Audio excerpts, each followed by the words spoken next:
The test is in 4 parts: Part 1, Part 2, Part 3, and Part 4. Now look at Part 1. Part 1. You'll hear a mother, Shirley, talking to Kate, an admissions officer at a school. First, you'll have some time to look at questions 1 to 3.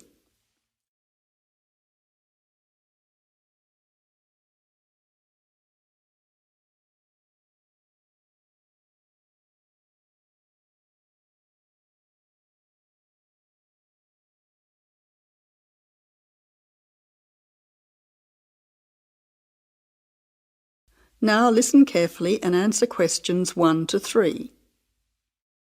Good morning, you must be Shirley Peters. My name's Kate. Yes, hello, I'm Shirley Peters. Nice to meet you. You have a 10 o'clock appointment with us. That's right. I'm supposed to go to the admissions office. Is that here? Yes, it is. Please take a seat as I have several forms for you to fill in to enable you to enrol your son at this school. We have a form for your name, address and so on, one for the health of your son, and one for him to choose extra subjects to join in. Thank you. Now, firstly, this form is just so we have a record of your son's personal details. Can you fill it in for me? Yes, I'll do that now. Can I just check the details with you? Your son's first name is John. No, that's his middle name after his father, Richard John. My son's name is Colwyn. Can you please spell it Colwyn, not Colwyn, as some people do? Yes, I'll make a note of that. And how old is Colwyn? I've put down that he's entering year 6, so therefore he's 11 years old, turning 12 this year. So at the moment, he's 11. Yes, correct. You now have some time to look at questions 4 to 10.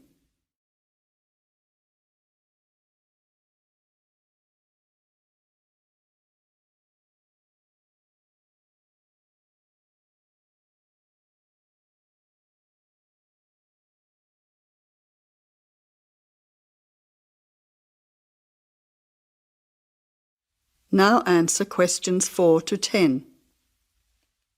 Let's move on to your address. Do you live at 7 Watley Crescent, Mount Lawley? Yes, that's right. The street is spelt Whatley Crescent in Mount Lawley. Yes, I can see you've written that. Which phone number is best to contact you on? Well, I'm out and about doing things during the day, so probably my mobile rather than the home number. So that's 041 3325 888. Yes, 041 3325 888. Secondly, can you complete this form regarding your son's health? Yes, I'll do it for you now. Thank you. Now, can I go through the more important areas of this form with you to make sure our information is accurate? Yes, of course. Is your son taking any medication at the moment that the teachers will need to be aware of? Yes, he has asthma, so he will be carrying his puffer in his school bag. So he has a puffer. Is he allergic to anything? Yes, peanuts. Actually, he should avoid all types of nuts. That's okay, because we have a policy of not having any nuts in our school. Is there anything else that you think we should be aware of? As I've written down, he also wears glasses, which he needs to keep on all the time. I'll highlight that section on the form so his teacher will know about his glasses. Finally, this school has a wide range of interesting subjects that your son can participate in. Could you mark on this form what your son would like to do? Yes, certainly. Here you are. Firstly, it seems your son is particularly interested in football, so I'll make a note of that. Secondly, with regard to music, would you like him to start learning the piano in music class? Yes, that would be fantastic. Now, turning to art, I'll let his art teacher know that he likes drawing cartoons. Wonderful. Finally, let's look at languages now. Did you know that Mandarin was actually only started at the school this year? Really? Well, I think Chinese would be the most useful, even though my son's friends have already been learning Indonesian and Italian.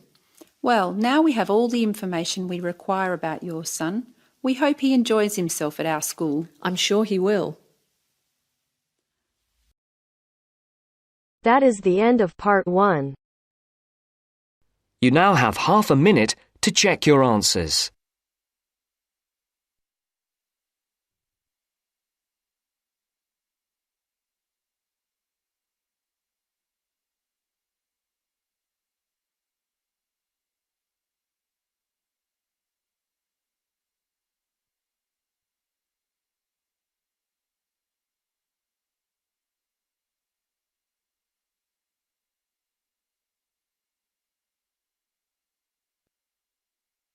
Now turns to Part 2.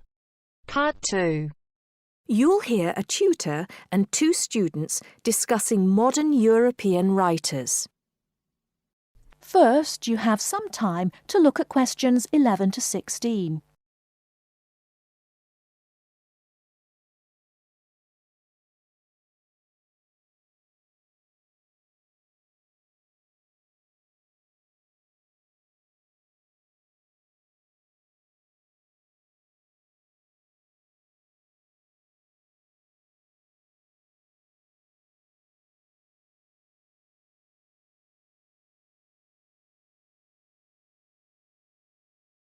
Now, listen carefully and answer questions 11 to 16.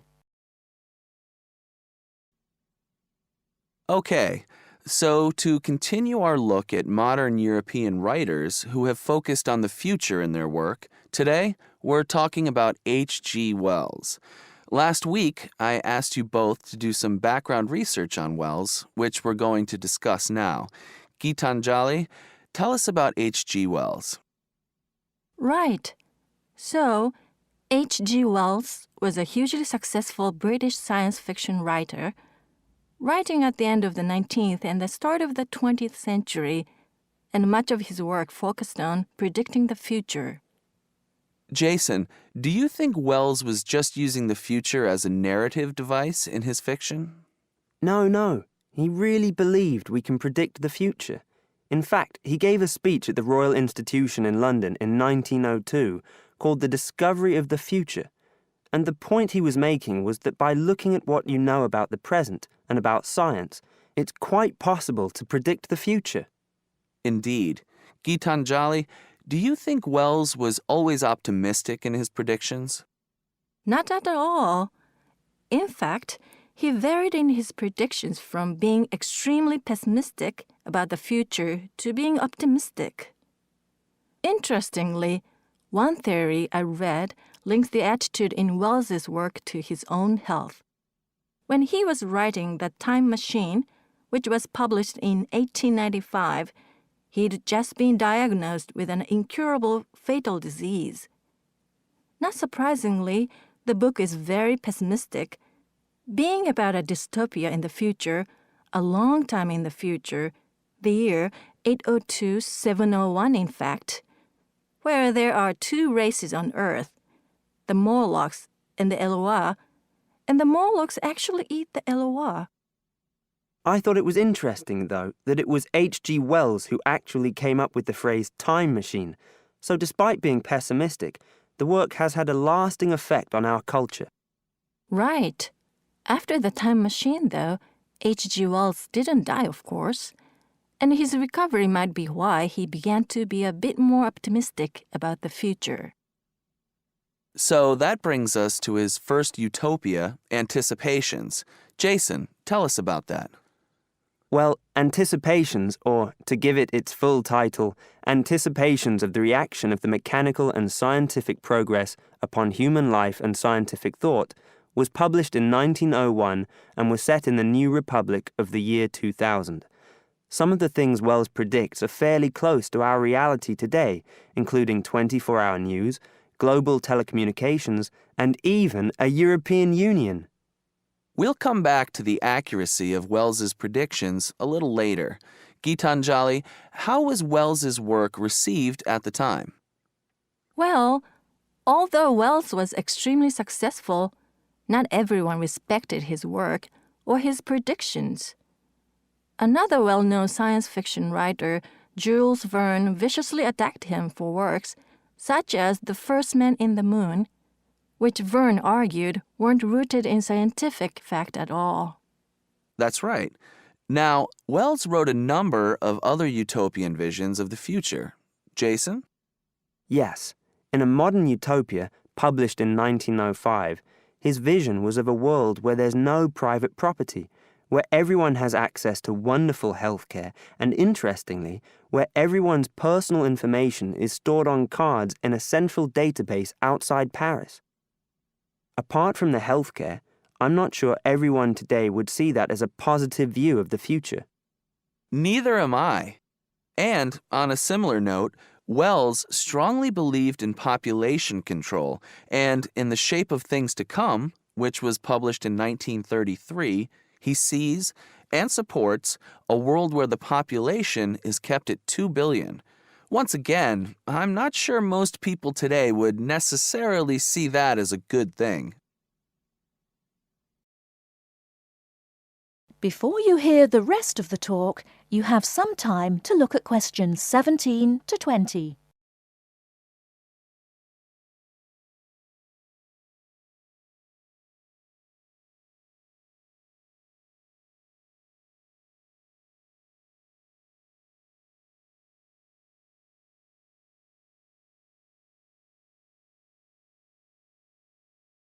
Now listen and answer questions 17 to 20.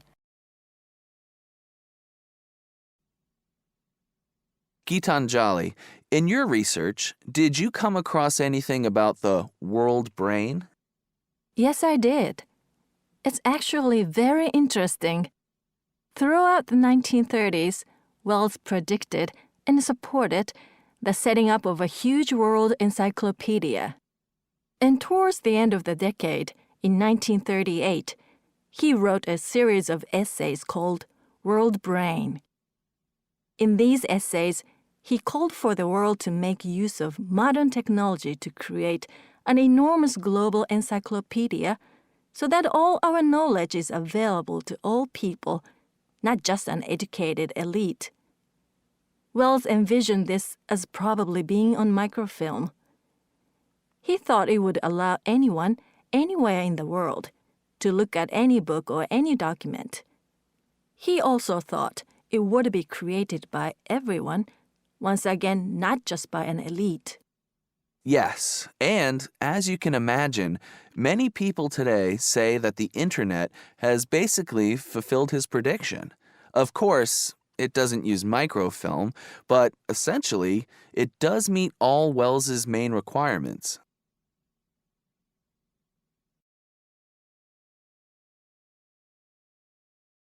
That is the end of part 2.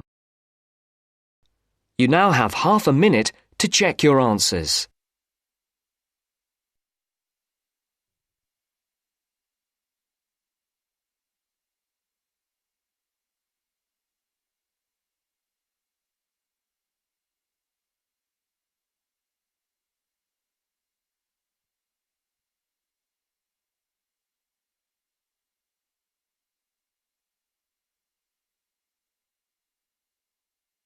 You are going to hear a talk about making the most of graduate school. First, you have some time to look at questions 21 to 26.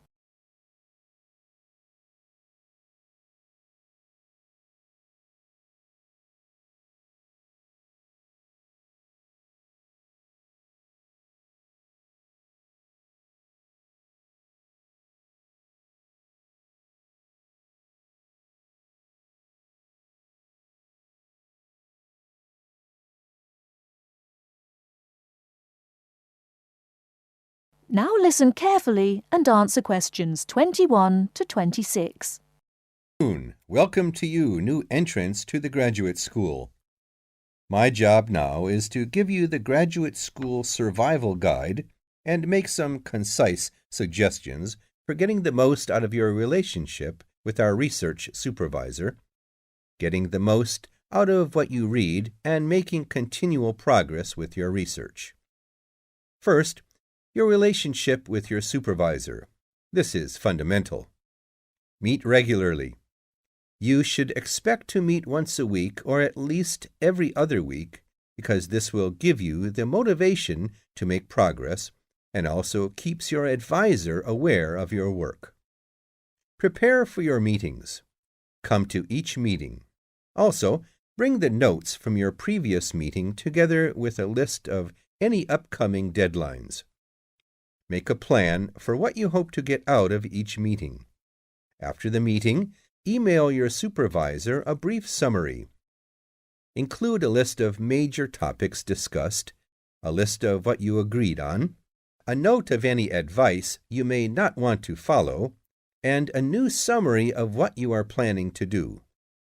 This helps avoid misunderstandings and provides a handy record of the progress of your research. Add a to-do list for yourself and your supervisor, including a reading list. Finally, add the time and date for the next meeting. My second main piece of advice is to keep your supervisor informed. Show him or her the results of your work as soon as possible.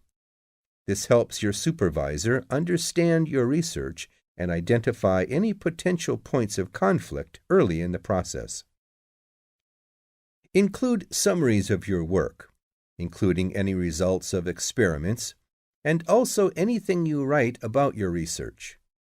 Thirdly, communicate clearly.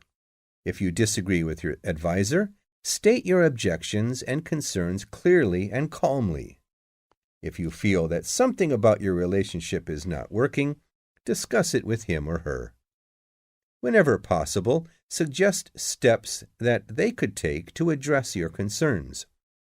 Under this heading, it is extremely important to take the initiative.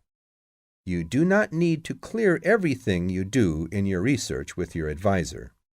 He or she is busy too. You must be responsible for your own ideas and the progress of your work. Before you hear the rest of the talk, you have some time to look at questions 27 to 30.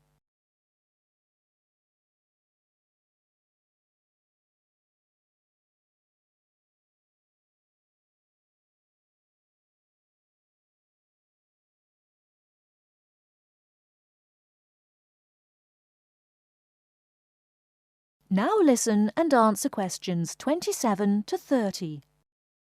The second section of my talk is about getting the most out of what you read. The first principle here is to be organized.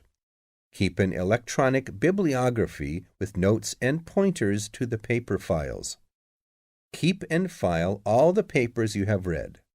Point 2. Be efficient. Only read what you need to. Start by reading only the conclusion, scanning figures and tables, and looking at their references. Read the other sections only if the paper seems relevant or you think it might help you get a different perspective.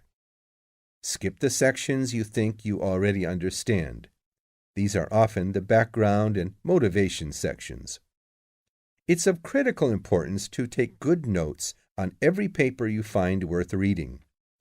Note especially what problem the author is trying to solve, what approach they take to the problem, and how their approach differs from other approaches.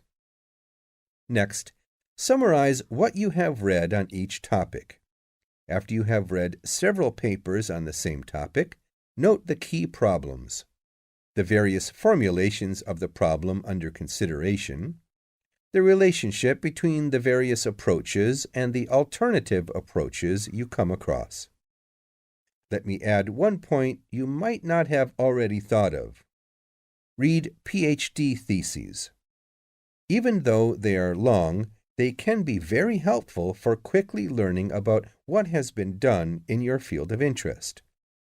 Focus particularly on the background sections and method sections. Don't forget to read your advisor's thesis. This will give you an idea of what he or she expects from you. The third section of my talk is about making continual progress with your research. Keep a journal of your ideas. Write down every issue you are thinking about, even if you think it is stupid. This will help you keep track of your progress and keep you from going round in circles.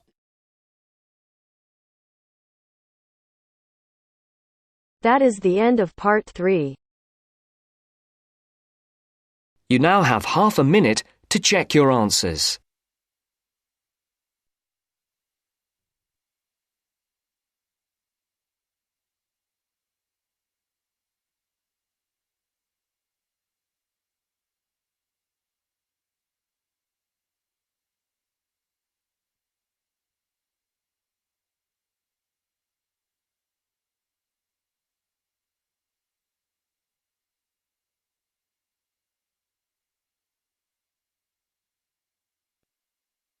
Now turns to Part 4. Part 4. You will hear a lecture giving advice on how to present a seminar paper. First read questions 31 to 40. Complete the notes of the outline. Write no more than 3 words in each answer.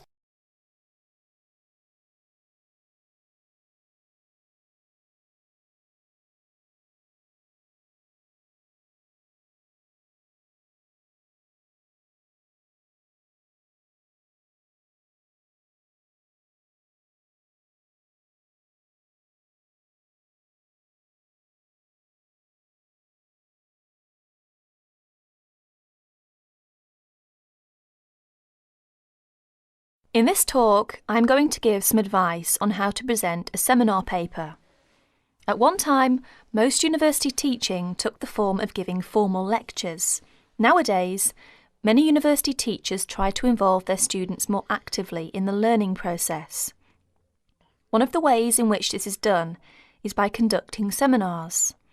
In a seminar, what usually happens is this. One student is chosen to give his ideas on a certain topic. These ideas are then discussed by the other students, the participants in the seminar. What I'd like to discuss with you today is the techniques of presenting a paper at a seminar. As you know, there are 2 main stages involved in this. One is the preparation stage, which involves researching and writing up a topic. The other stage is the presentation stage, when you actually present the paper to your audience. It is this second stage that I'm now concerned with. Let us therefore imagine that you have been asked to lead off a seminar discussion and that you have done all the necessary preparation. In other words, you have done the research and you have written it up. How are you going to present it? There are 2 ways in which this can be done. The first method is to circulate copies of the paper in advance to all the participants. This gives them time to read it before the seminar, so that they can come already prepared with their own ideas about what you have written. The second method is where there is no time for previous circulation, or there is some other reason why the paper cannot be circulated. In that case, of course, the paper will have to be read aloud to the group, who will probably make their own notes on it while they are listening. In this talk, I'm going to concentrate on the first method, where the paper is circulated in advance, as this is a most efficient way of conducting a seminar. But most of what I'm going to say also applies to the second method, and indeed may be useful to remember any time you have to speak in public. You will probably be expected to introduce your paper even if it has been circulated beforehand. There are 2 good reasons for this. One is that the participants may have read the paper but forgotten some of the main points. The second reason is that some of the participants may not in fact have had time to read your paper, although they may have glanced through it quickly. They will therefore not be in a position to comment on it unless they get some idea of what it is all about. When you are introducing your paper, what you must not do is simply read the whole paper aloud. This is because, firstly, if the paper is a fairly long one, there may not be enough time for discussion. From your point of view, the discussion is the most important thing. It is very helpful for you if other people criticise your work. In that way, you can improve it. Secondly, a lot of information can be understood when one is reading. It is not so easy to pick up detailed information when one is listening. In other words, there may be a lack of comprehension or understanding. Thirdly, it can be very boring listening to something being read aloud. Anyway, some of your audience may have read your paper carefully and will not thank you for having to go through all of it again. Therefore, what you must do is follow the following 9 points. 1. Decide on a time limit for your talk. Tell the audience what it is. Stick to your time limit. This is very important. 2. Write out your spoken presentation in the way that you intend to say it. This means that you must do some of the work of writing the paper again, in a sense. You may think that this is a waste of time, but it isn't. If a speaker tries to make a summary of his paper while he is standing in front of his audience, the results are usually disastrous. 3. Concentrate only on the main points. Ignore details. Hammer home the essence of your argument. If necessary, find ways of making your basic points so that your audience will be clear about what they are. 4. Try to make your spoken presentation lively and interesting. This doesn't necessarily mean telling jokes and anecdotes, but if you can, think of interesting or amusing examples to illustrate your argument. Use them. 5.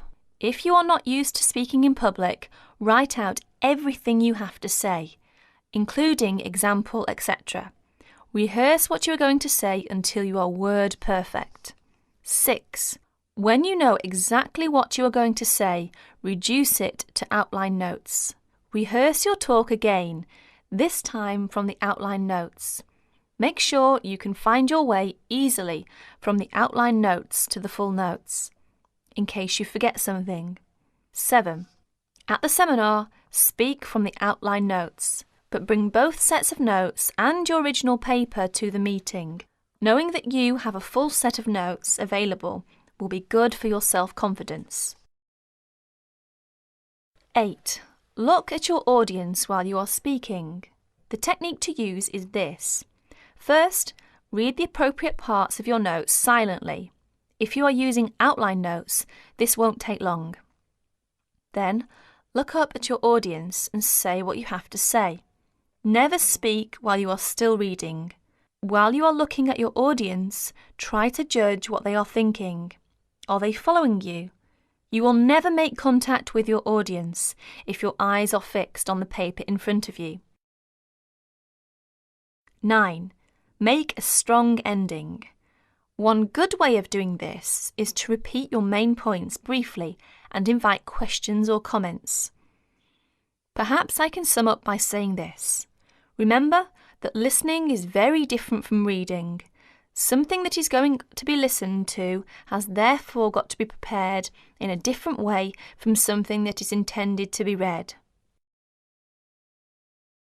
That is the end of part 4.